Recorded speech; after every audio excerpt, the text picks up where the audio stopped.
వెళ్ళిపోవడం ఒకరి మీద ఒకరు వ్యత్యాసం వెళ్ళిపోవడం అలా ఉండడం వల్ల మేము అప్పుడు సంఘం నుంచి మేము బయటకు వెళ్ళిపోవడం కూడా జరిగింది. తర్వాత ఆర్ఎస్ఎఫ్ గారు మన ప్రసాద్ గారు వాళ్ళందరూ రామకృష్ణ వాళ్ళందరూ వచ్చి అలా కాదని మళ్ళీ ఫస్ట్ నుంచి మనం స్టార్ట్ చేయాలి, అలాగే మన సంఘానికి సంబంధించి కొన్ని సమస్యలు ఉన్నాయి, అన్నీ మన ఊళ్ళో మనం సొల్యూషన్ చూసుకోవాలని చెప్పడం వల్ల మళ్ళీ మన నుంచి మేము దీంట్లో యాక్టివ్గా పనిచేస్తున్నాం. ఇప్పుడు మా గ్రామంలోనే చేసాం తప్ప బయట వరకు రాలేదు. మా గ్రామంలో ఏదైనా సమస్య ఉన్నా, ఏదైనా ప్రాబ్లమ్స్ ఎవరికైనా ఒంట్లోకి బాగోపోయినా మేము ఒక కోదండరామాలయం కమిటీ అని ఒకటి ఉంటుంది మాకు. ఆ కమిటీ ద్వారా ప్రతి ఒక్కరికి ఒక రైస్ కట్టు ఒక 5,000 రూపాయలు సహాయం కూడా చేసేవాళ్ళం. ఇది కొన్ని సమస్యల వల్ల మేము ఈ మధ్యలో ఆగిపోవడం కూడా జరిగింది.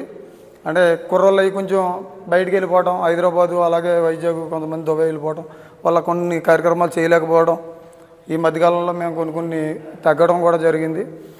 ఇప్పుడు మన శివగారు వచ్చి ఇలాగా మనకు దాంట్లో యాక్టివ్గా ఉండి వాళ్ళు ఇంతకుముందు మీరు ఈ మధ్యన రావట్లేదని చెప్పేసి అనటం వల్ల మళ్ళీ రావడం జరిగింది. ఒకటేంటంటే మన కులంలో ప్రత్యేకించి ఎక్కువ శాతం ఈ మధ్యకాలంలో కూడా కుర్రోళ్ళు ఎక్కువగా మందుకు అలవాటు పడిపోతున్నారు. ఫస్ట్ ఎప్పుడైతే మందుకు అలవాటు పడిపోరో మన విద్య అనేది ఎక్కదు, దాంట్లోనే ఆ బానిసత్వంలో ఉండిపోతారు చాలా వరకు. ఆ బానిసత్వంలో ఉండిపోయి ఒకరి మీద ఒకరికి గొడవకి వెళ్ళటం, ఆ గొడవ వల్ల ఆ కేసులు అవటం, ఇంకా విద్యాపరంగా మనం ఎదరికెళ్ళే స్థితి ఉండదు, ఆర్థికంగా వెనకబడిపోవడం కూడా జరుగుతూ ఉంటుంది.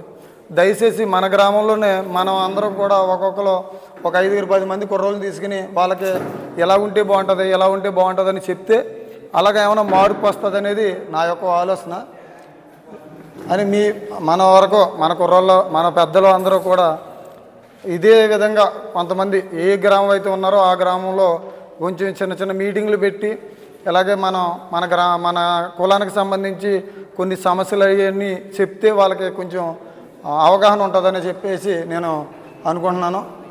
Thank you.